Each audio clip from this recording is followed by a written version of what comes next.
add some additional flour to our recipe, as you want to make sure that your dough is quite dry for this recipe because too much moisture will cause the cakes to come out soggy. So I'll just add in this little bit of extra flour, and you'll probably want to continue to add in flour throughout the course of making this recipe.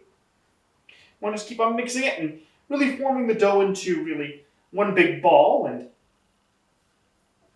as you go through, you want to continue to layer the flour on.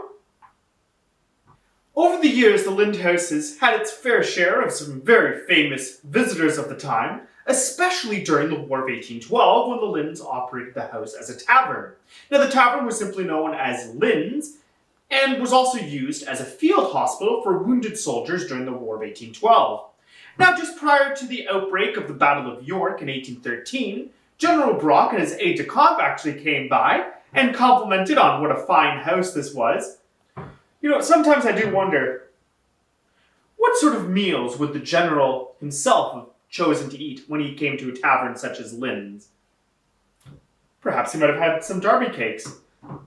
Now, we do know for certain that typically you would have had your typical rations of either pork or beef and either a pound of flour or a loaf of bread.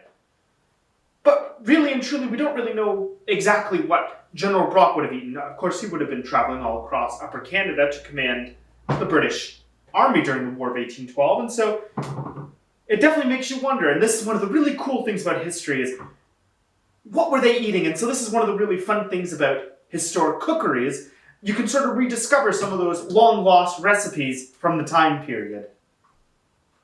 So now I've got this dough all nicely mixed in, I think we can now start to roll it out.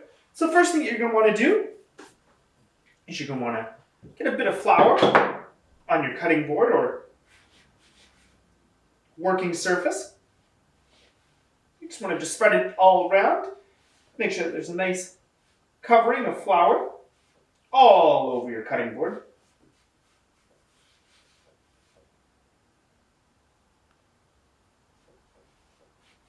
I think we should be good. We can always add in more later.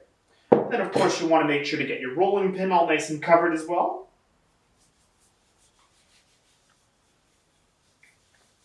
Ideally, with this recipe, the more flour, the better. So you just massage it onto your rolling pin. And now, we can take out our dough. And I'm going to break this in half. This does make quite a few cakes.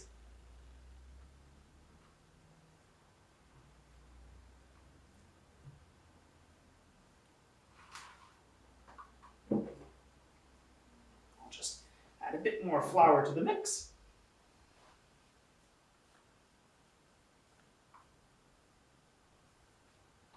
So ideally, you don't really want this dough to be sticky. You want it to be very, very, very dry.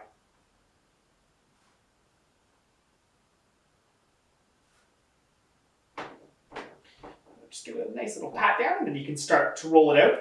And you really want this dough to be extremely thin, because when you go to cook it, it will rise quite a fair bit.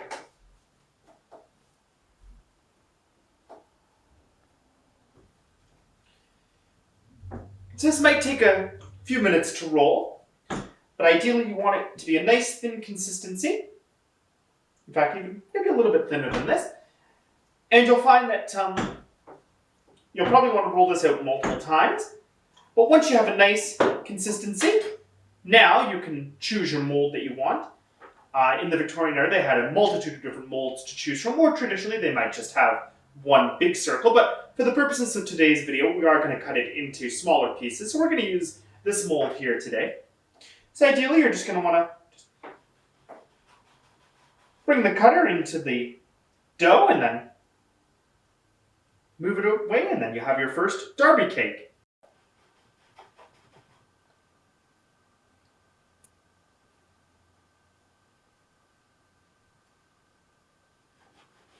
So now that we've had a few Darby cakes cut up, we can now start to add them onto our griddle.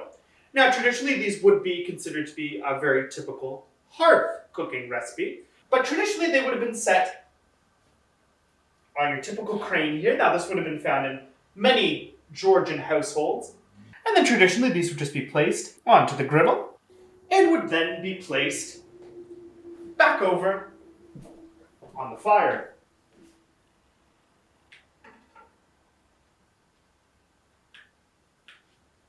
Now, traditionally, you're going to want to leave these on the stove. If you're cooking them on the stove, then you're going to want to flip them over. But basically, you want to have them cooking until both sides are light golden brown. Now, you'll find that they're also ready because they will be rather crumbly to the touch. And you will definitely be able to smell the currants. It's quite a very unique smell, and it's always delicious.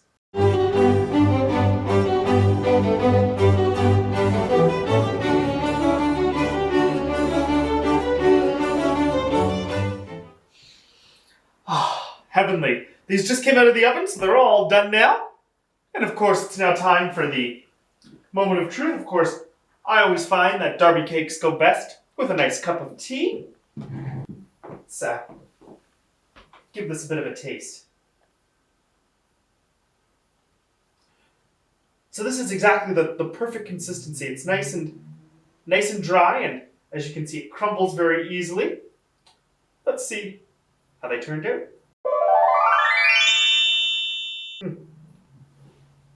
Absolutely perfection. You definitely want to serve these nice and hot to really get the full flavor. And if you can, alternatively, when you're cooking them, you can also cook them over a charcoal barbecue to get really that true smoky feel. And these are absolutely amazing. Perfectly ideal for a full breakfast. As I say, you don't necessarily need to cut these up into the small pieces like we have here today, but you can definitely just serve them basically as essentially the same size as a typical pancake. And yeah, these make an absolutely amazing breakfast. And the flavor here, you can really taste the currants. And of course, you can choose to make this with or without currants, but the currants really seem to make it. It's just absolutely amazing.